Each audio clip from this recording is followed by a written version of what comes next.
उम्मीद करता हूं कि आप सब ईमान और सेहत की बेहतरीन हालत में होंगे।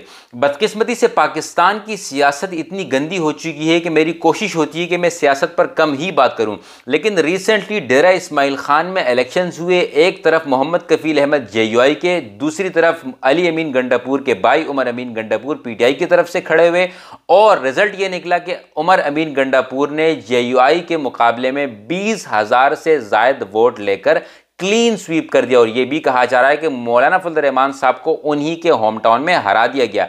जब मैंने ट्विटर पर देखा कि जो सो कॉल्ड बड़े बड़े नामवर सहाफ़ी सियासत कर रहे हैं, एक दूसरे को जीत पर मुबारकबाद दे रहे हैं, तो सोचा एक न्यूट्रल सहाफ़ी होने के नाते आप लोगों तक सच्चाई पहुंचाऊं। मुझे कोई फ़र्क नहीं पड़ता कि JUI जीते या PTI जीते, आपको भी फ़र्क नहीं पड़ना चाहिए। आपको फ़र्क तब पड़ना चाहिए जब हमारे इलेक्शंस में धांधली हो, जब हमारी वोटिंग में धांधली हो।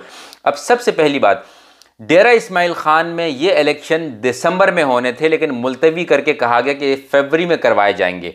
क्योंकि कहा यह जा रहा था कि दिसंबर में अगर ये इलेक्शंस वहाँ पर हो जाते तो वहाँ पर जो है हालात ख़राब होने का खदशा था, खून ख़राब होने का खदशा था। लेकिन अचानक से खून खराबा, सब कुछ ख़त्म हो गया, फरवरी में इलेक्शन करवा दिए गए। किस पार्टी ने इस इलेक्शन को रोका गया? पार्टी जो कि इस वक्त गवर्नमेंट में है, जो कि है PTI। दूसरी बात यह है कि उमर अमीन गंडापुर के भाई अली अमीन गंडापुर को आज़ाद कश्मीर के इलेक्शंस कैंपेन से इसीलिए रोका गया था कि उन्होंने बिलियंस ऑफ रुपीज़ के मुख्तलिफ झूठे वादे करके कहा था कि मैं इतने बड़े बड़े प्रोजेक्ट्स बनवाऊंगा। ये बात मंशूर में थी ही नहीं उनके। उसके बाद उन्होंने बेहुदा और बदज़बानी बद अखलाकी वाली बातें की, जिसकी वजह से उनको इलेक्शन कमीशन ने नाअहल करार दे दिया। इसी तरीके से उनके भाई उमर अमीन गंडापुर भी नाअहल करार दे दिए गए थे। उनको तो बाकायदा किसी भी रैली में जाने पर भी पाबंदी थी। उनसे ये भी कहा गया था कि वो डेरा इस्माइल खान के मुख्तलिफ इलाकों में भी नहीं जा सकते। उसके बावजूद वो गए। उसके बाद रैलीज़ की, उनकी तकारीर पर पाबंदी थी, उन्होंने फिर भी तकरीरें की, उसकी वजह से उनको नाअहल करार दे दिया। फिर अचानक से क्या होता है? अचानक से कोई मेहरबान हो जाता है। जो मेहरबान होते हैं उनका नाम है इस्लामाबाद हाई कोर्ट के जज अतहर मिनल्ला साहब। वो कहते हैं कि इलेक्शन कमीशन ने ये फैसला क्यों लिया। वो इलेक्शन कमीशन को नोटिस भेजते हैं और कहते हैं कि आपने इन बातों का जवाब देना है जो आपने फैसला लिया था, और उनका हुक्म मुअत्तल कर दिया जाता है और उमर अमीन गंडापुर को दोबारा से इलेक्शन में हिस्सा लेने की परमिशन दे दी जाती है। अब ये अतहर साहब कौन हैं?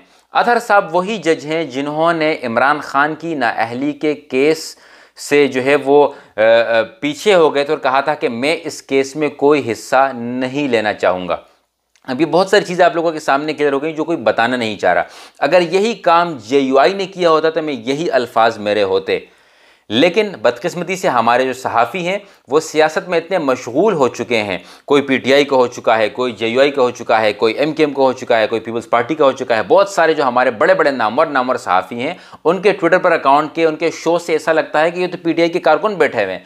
तो आवाम को सच्चाई की बात, आवाम को महंगाई का कौन बताएगा, आवाम को कौन बताएगा कि हम कितने कर्जे में डूब चुके हैं, क्योंकि सहाफ़ी जो है वो सियासत कर रहे हैं। तो इस वजह से मैंने सोचा कि मैं YouTube Facebook का सहारा लेते हुए आप लोगों तक ये सच्चाई पहुंचाऊंगा। आप JUI के हों या PTI के हों, ये जो कुछ भी हुआ है, अगर आपको लगता है कि कोई धांधली नहीं हुई तो मैं तमाम के तमाम फैसले आप पर छोड़ता हूं। और आखिर में सिर्फ एक ही गुजारिश है, इससे पहले कि आपका दिल करे कि आप कोई लंबी सी गाली कमेंट सेक्शन में लिखें, याद रहें कि उसका गुनाह सिर्फ और सिर्फ आपको मिलेगा। अखलाक के दायरे में रहते हुए अपना पॉइंट ऑफ व्यू मुझे पेश कीजिए। मुझे गलत अगर आप साबित कर सकते हैं तो कीजिए, ताकि मैं भी आप लोगों से कुछ सीख सकूँ। Thank you very much. Take care. खुदा पामान।